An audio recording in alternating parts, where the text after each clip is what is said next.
Ok. C'est bon, tu vois l'interface? Ouais. Donc toi, j'imagine que tu es derrière ICP. C'est là où apparaîtra Jessie. Oui, alors il y aura une autre qui va prendre son ordi, qui va se Mhm. mettre en 513, et du coup il y aura une autre vignette et ce sera tous les deux. Voilà. Ok. Et donc là, le public qu'on a, c'est globalement, ils viennent d'où à peu près? Les étudiants, Ouais. alors bah, on a envoyé, c'est la DCN qui a envoyé des mailings, qui a envoyé des SMS, en ciblant aussi un petit peu. Donc c'est souvent des gens bah, voilà, qui n'ont pas pu venir aux vidéos, enfin,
Bonjour Jérôme. Bonjour Jessie. Bon, alors je crois du coup qu'on est en ligne. Il me semble que bonjour tout le monde. C'est un petit peu bizarre parce que je ne sais pas s'il y a des gens de connectés, mais je crois qu'on est censé commencer la présentation du master. Ouais, c'est bon, il y a des gens qui suivent apparemment. Ah oui, donc il y a des gens qui nous parlent. Super. Enfin, il y a au moins une personne. Bonjour Charbel, du coup. Donc on y va, du coup je me lance Jérôme. Allez, vas-y. Bah, du coup, bonjour à toutes et à tous, et puis merci hein, évidemment d'être présent aujourd'hui. Donc voilà, je m'appelle Jesse Bailly, je suis maître de conférence en sciences politiques et donc je suis co-directeur du master politique et stratégie pour la transition écologique. Je laisserai Jérôme, donc, qui est le co-directeur avec moi, se présenter juste après.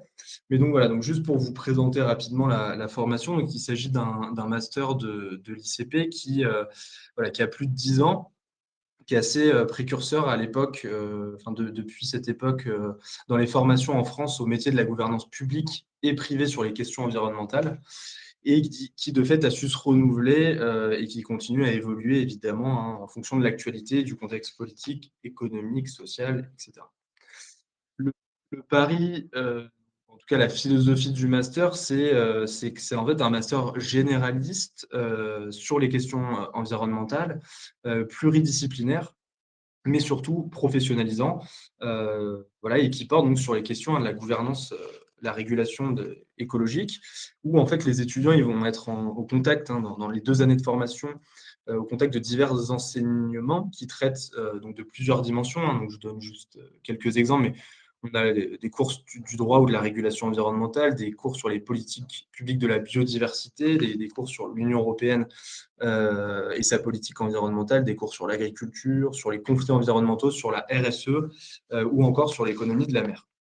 Et donc, une des plus-values, en quelque sorte, du master, c'est d'être plutôt inclusif et ouvert sur le traitement des enjeux environnementaux et écologiques. Les cours sont enseignés à la fois par des professionnels de l'enseignement, donc des maîtres de conférences voilà, en sciences sociales, donc qui donnent des cours voilà, qui visent à aiguiser un peu l'esprit critique des étudiants. Donc, on pense voilà, à la sociologie des rapports à l'environnement, les courants de l'écologie politique, ou encore récemment, on a intégré un cours sur le backlash écologique.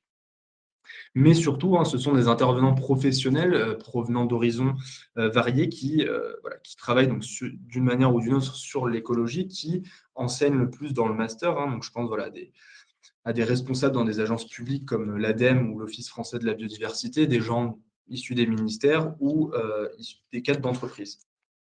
Donc, ce qui fait que globalement, on a un carnet d'adresses assez varié et mobilisable pour nos étudiants qui s'insèrent très vite sur le marché du travail après le master. Et je dis juste un mot aussi là-dessus, les formats d'enseignement sont très hétérogènes et variés, mais ils portent plutôt voilà, sur des modalités hein, de pédagogie interactive avec les étudiants pour que les étudiants voilà, soient véritablement mis à contribution plutôt que des cours classiques. Euh, et donc, un des points forts du master, c'est l'insertion hein, sur le marché du travail après le master, puisque le master a cet avantage de disposer, enfin de donner aux étudiants la possibilité de faire 2 stages longs, ce qui est plutôt rare hein, dans les marchés spécialisés, dans les marchés, sur le marché pardon, des masters sur les questions écologiques, hein, d'avoir 2 stages longs, et ce qui fait que ça favorise la forte insertion de nos étudiants. Donc voilà, les dernières statistiques hein, des 2 dernières années, c'est qu'il y a plus de 50% des diplômés qui sont embauchés soit CDI, soit CDD longue durée à la fin du stage. Et après, il y a 80% au bout de 3 mois. Voilà, donc ça montre bien l'efficacité professionnalisante des stages. Et donc, juste aussi, je vais m'arrêter là, mais juste pour donner un dernier élément, voilà, j'ai repris quelques métiers donnés par des étudiants qui ont été récemment diplômés. Et donc voilà, je vous donne juste un peu les intitulés pour que vous puissiez vous faire une idée hein, de la diversité des métiers auxquels notre master donne accès. Des chargés de mission biodiversité dans une agence publique ou une structure intergouvernementale, des chargés de mission écologique développement durable dans un bureau d'études. Il y a des chefs de projet européens sur l'environnement, des chargés de mission RSE, des chefs de projet transition et climat et environnement, des consultants environnementaux dans des cabinets d'évaluation, ou encore des chargés de plaidoyer, de communication dans une ONG spécifiquement environnementale. Voilà, donc je ne sais pas si voilà, je m'arrête jusque-là pour laisser la parole un petit peu à Jérôme, si tu veux ajouter des choses qui manquent, mais voilà un petit peu pour l'idée générale du master. Ouais, merci Jessie. Bon, on pourra de toute façon revenir, je crois qu'il y a une session de questions de 15 minutes. Donc tu as déjà dit pas mal de choses. Bah, je peux compléter avec quelques éléments, enfin, ou reformuler certaines choses. Donc, enfin, redire peut-être que voilà, l'identité du master, c'est un master qui est pluridisciplinaire, qui est assez fidèle finalement à l'identité de la faculté de sciences sociales, économie et droit de l'ICP, avec du coup des blocs d'enseignement qui vous forment à la fois aux enjeux politiques, aux enjeux économiques, aux enjeux sociologiques et aux enjeux juridiques de la transition écologique. Donc finalement, tout un ensemble d'enseignements qui vont vous permettre de travailler, en fait, de développer des savoir-faire, des compétences qui sont à l'intersection de plusieurs corps d'expertise en lien avec les questions donc, de transition énergétique. Oui, redire aussi pour donner quelques exemples sur les formats pédagogiques innovants, parce que c'est vrai que ou les formats pédagogiques qui sortent un peu des cadres classiques, c'est vrai que c'est des formules un peu attrape-tout des fois. Donc, pour vous donner quelques exemples, donc au-delà déjà des cours qui sont développés, on a aussi développé des activités qui sont un peu transversales à tous les cours dans le master, donc notamment en M2 cette année, bah, avec JC, les étudiants sont en train de réaliser un bilan carbone de l'ICP. Donc au-delà du fait que c'est intéressant, enfin que ça peut être quelque chose d'intéressant, voilà, ça forme quand même, bah, ça permet aux étudiants d'être formés sur la méthodologie en fait propre à ce type de réalisation. Et bah, de la même manière en M1, donc là plutôt sous ma direction ou coordination, les étudiants ont organisé une conférence sur l'agriculture durable. Donc ils ont choisi le thème et disons ils ont réalisé la conférence de A à Z, et qui fut un succès d'ailleurs, parce qu'on a eu à peu près une soixantaine de personnes dans le public. Une conférence avec un format tableau, enfin une première partie où on a visionné un film pour le public qui s'appelle Tu nourriras le monde, et une deuxième partie sous forme de table ronde, voilà, qui s'est fini par un petit cocktail. Donc c'était l'occasion pour les étudiants bah, voilà, à la fois de rencontrer des intervenants des mondes professionnels et académiques, parce qu'on a fait intervenir voilà, enfin, on a mobilisé à la fois des académiques et des professionnels. Euh, et donc aussi d'être formé à l'organisation, enfin en fait à de l'événementiel quoi, tout simplement, avec, enfin ils ont mis les mains dans le cambouis quoi. Voilà, ça a été plutôt une réussite. En tout cas, je crois qu'ils en étaient très contents. Peut-être aussi dire un mot des débouchés. Bon, tu en as parlé pas mal, Jessie, mais vu qu'il me reste 2-3 minutes, je peux peut-être en reparler. Les débouchés, vous l'avez compris, donc le master, il renvoie à la fois au métier de l'action publique et à la fois à l'entreprise. Donc, sur les métiers de l'action publique, en fait, on est sur des maquettes qui sont finalement assez proches de ce qu'on peut avoir dans les IEP, que ce soit bon, Sciences Po Paris, mais dans enfin, d'autres IEP en France, et master sur l'environnement ou la transition écologique, et donc avec des débouchés qui vont voilà, des, enfin, de métiers dans les agences européennes ou plutôt nationales, dans les ministères ou dans des agences de type ADEME, enfin voilà, des agences publiques, quoi. Aussi, on forme à des métiers plutôt vers le monde associatif, enfin aussi dans le monde associatif, ou encore voilà, dans, les, dans le monde de l'entreprise avec les métiers de la RSE par exemple. J'avais un truc à rajouter, mais j'ai oublié ce que c'était. Bon, ça me reviendra peut-être plus tard. Euh, non, mais voilà. Bah, peut-être qu'on peut passer aux questions tout de suite, parce que c'est peut-être le plus important, et en même temps, ça nous permettra de compléter certains points. Donc, sauf si tu as quelque chose à rajouter, Alors, Jay. je rajoute juste une petite chose. Merci du coup pour ces éléments d'explicitation. Juste quelque chose qu'on a oublié de mentionner qui est quand même très important, c'est Les stats. le nombre, non, non, le nombre Ah, d'effectifs, pardon, dans les masters. Donc, on est sur des petits effectifs, ce qui fait qu'en fait, enfin voilà, on va dire de 15 à, selon les années, de 15 à 25 par promotion de M1 ou de M2.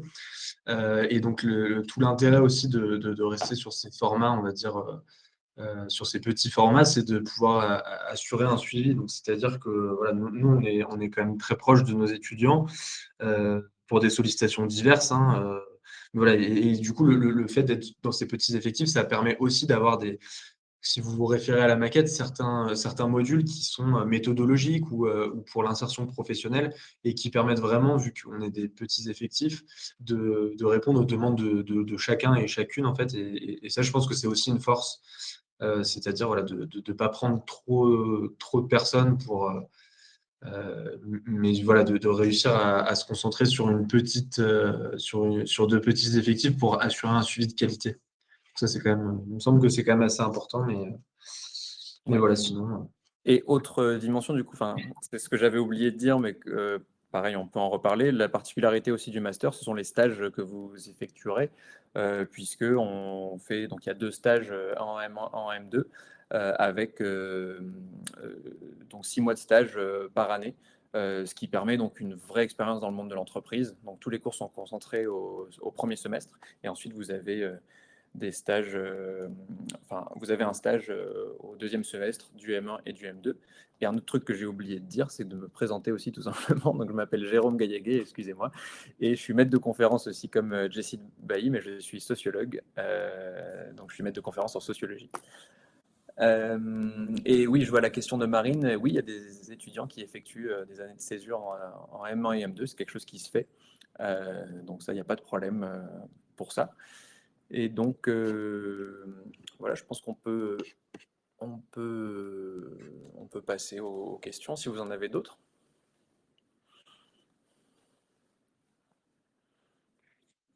La candidature se fait en dehors de la plateforme Mon Master, donc ça se fait directement sur le site de l'ICP.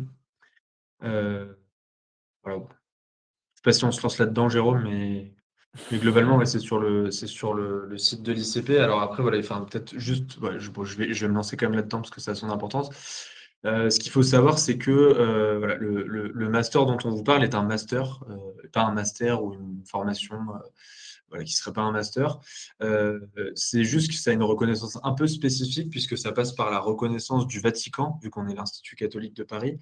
Mais du coup, voilà, le diplôme délivré au bout des 2 ans, c'est un master reconnu par l'État français. Mais en fait, voilà, pour des questions un peu juridiques, on n'apparaît pas sur la plateforme Mon Master. Mais ça ne veut pas pour autant dire qu'on n'est pas un master ou qu'on serait un master ou je ne sais quoi, un MBA. En fait, au sens C'est strict, vraiment diplômant à Bac+5. Ouais, c'est pas un diplôme vas-y, d'État, vas-y. c'est un diplôme qui est reconnu par les processus de Bologne. Donc, c'est un master, c'est un peu comme si vous aviez un master européen. Donc, en fait, c'est comme si vous réalisiez un master dans un pays, je ne sais pas, comme l'Allemagne ou l'Italie. Sauf que là, il est délivré non pas par l'Allemagne ou l'Italie, mais il est délivré par le Vatican. Donc voilà, c'est la particularité un peu, mais ce qui fait que en tant qu'on n'est pas un diplôme, on n'est pas un diplôme d'État, on n'est pas sur la plateforme Mon Master. C'est quelque chose sur lequel on travaille parce que en fait, du point de vue administratif, ça peut, enfin, voilà, forcément, si ça, bon, déjà, ça peut engendrer quelques incompréhensions, mais surtout, typiquement, on n'est pas sur la plateforme Mon Master, ce qui fait qu'on est, donc vous devez suivre une procédure sur le site de l'ICP.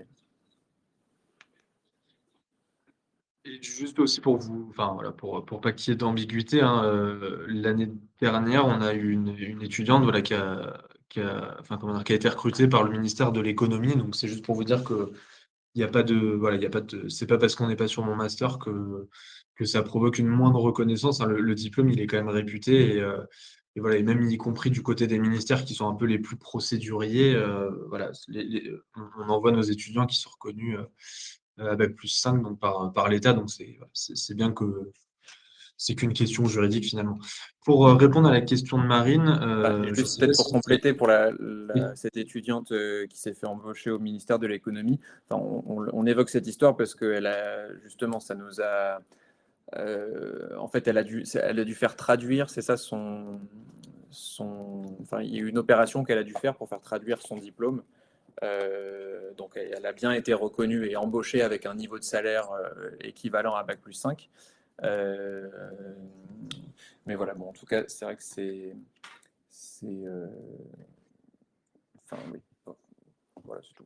Je ne sais pas si Jérôme, toi, tu as la réponse à la dernière question qui a été posée par Marine.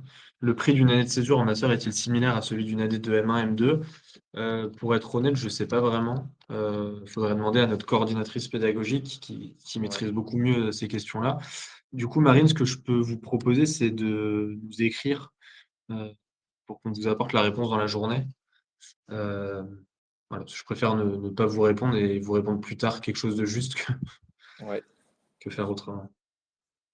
Et pour les autres aussi, hein, si vous êtes plus timide et que vous ne voulez pas vous exprimer ici, vous pouvez aussi nous joindre via les mails que j'ai indiqués dans le chat. J'ajoute peut-être quelque chose, bon, qu'il n'y a pas forcément de lien, mais sur les publics en fait qu'on recrute, peut-être vous donner un retour d'expérience sur le fait que les étudiants qu'on a en M1 cette année, donc qui vont passer en M2, ou pareil, enfin, sur la promo des M2, on a des étudiants qui ont des profils assez différents, qui viennent généralement des sciences sociales, mais en fait, déjà de divers horizons des sciences sociales. On a des étudiants en géographie, en sociologie, quelques étudiants qui viennent du droit, des étudiants qui viennent parfois d'écoles de commerce, parfois même des sciences de la Terre, des sciences de la vie et de la Terre, euh, et qui veulent s'orienter donc vers des métiers euh, plutôt de gestion de projet ou enfin, voilà, des métiers d'expertise à l'intersection des questions écologiques. Et voilà, donc tout ça pour dire que les publics qu'on accueille sont finalement assez variés. On peut avoir des parcours, et je pense que c'est aussi ce qui fait la richesse du master, c'est qu'on a des étudiants qui sont issus de diverses formations, quoi.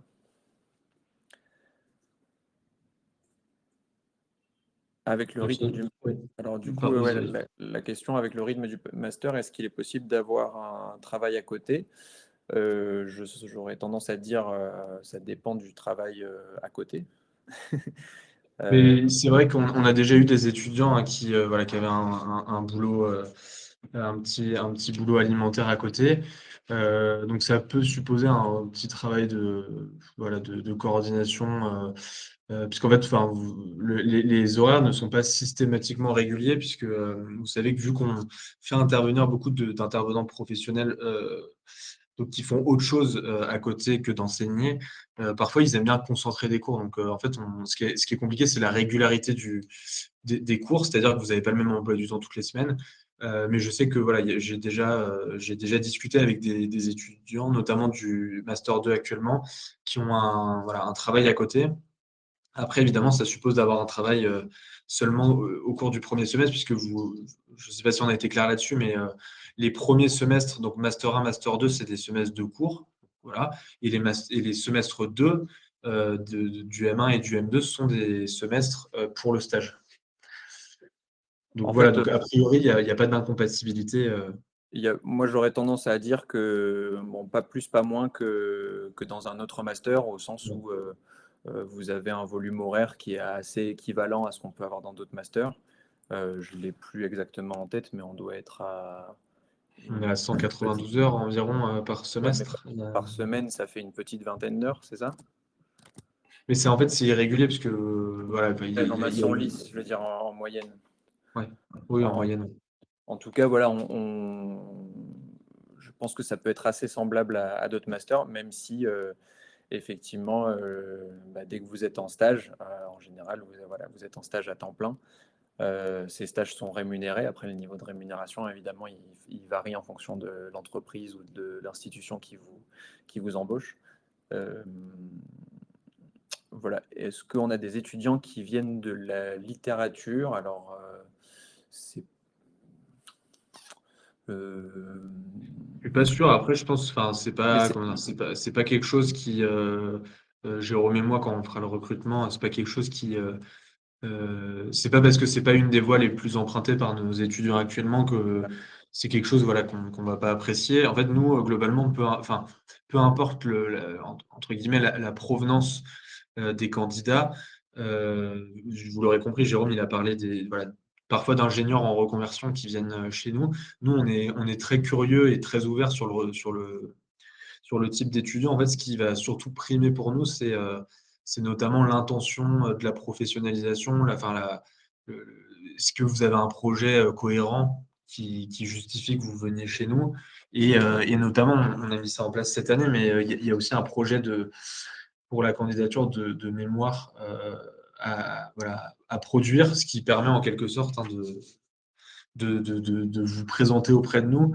Et donc voilà, donc pour vous répondre, il y a vraiment pas de souci sur le fait de provenir, hein, d'une licence de littérature.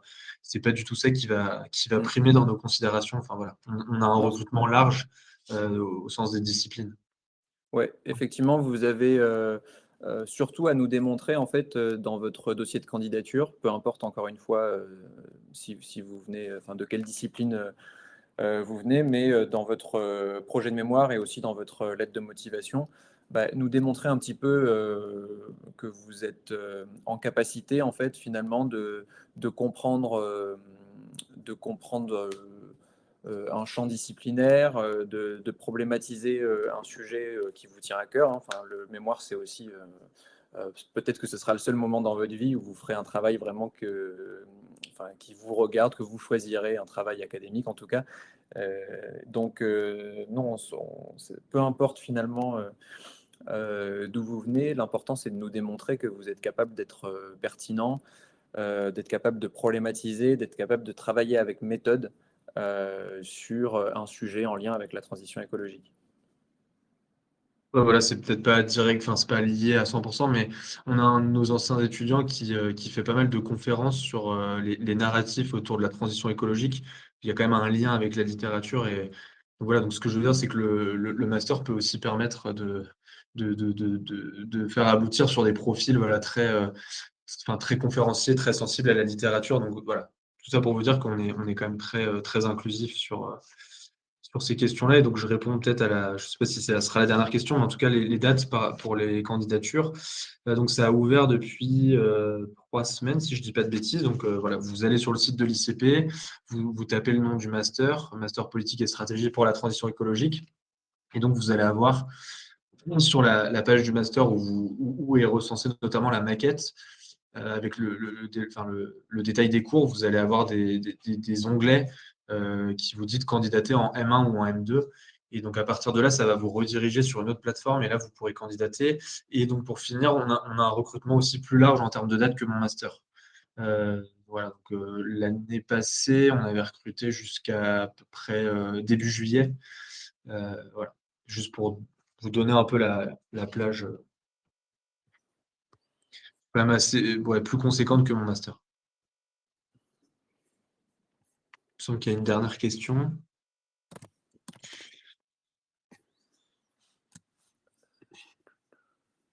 Ouais.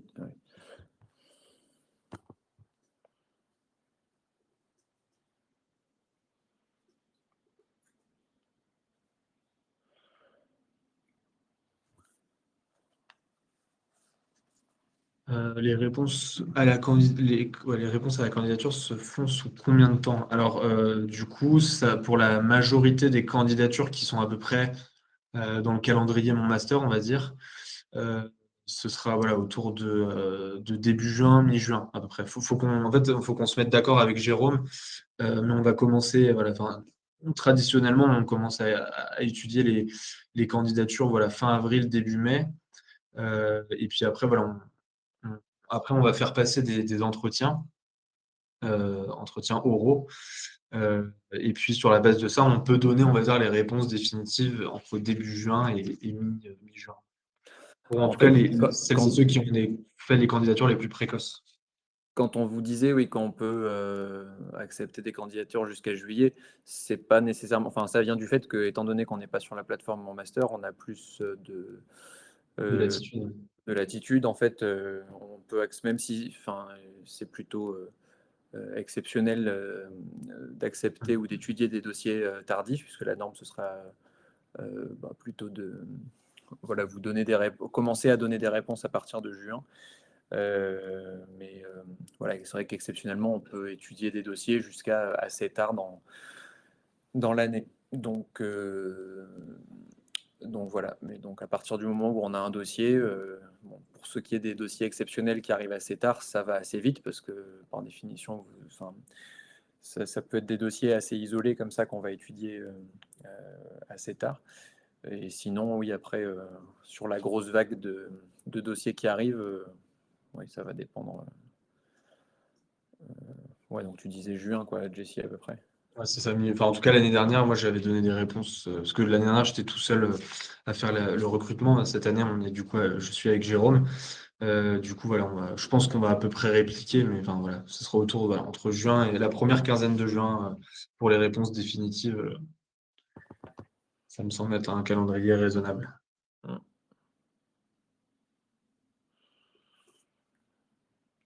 Eh bien, en tout cas, Ouais, merci merci à tout le à monde. toutes et tous. Ouais. On a mis Et nos puis on est... contacts dans le chat. Oui, Vous pouvez les trouver également sur le site internet de l'ICP. Donc voilà, n'hésitez pas à nous écrire si vous avez d'autres questions. Et on vous souhaite une au très bonne. plaisir de vous lire et puis de lire vos candidatures surtout. Merci. Au revoir.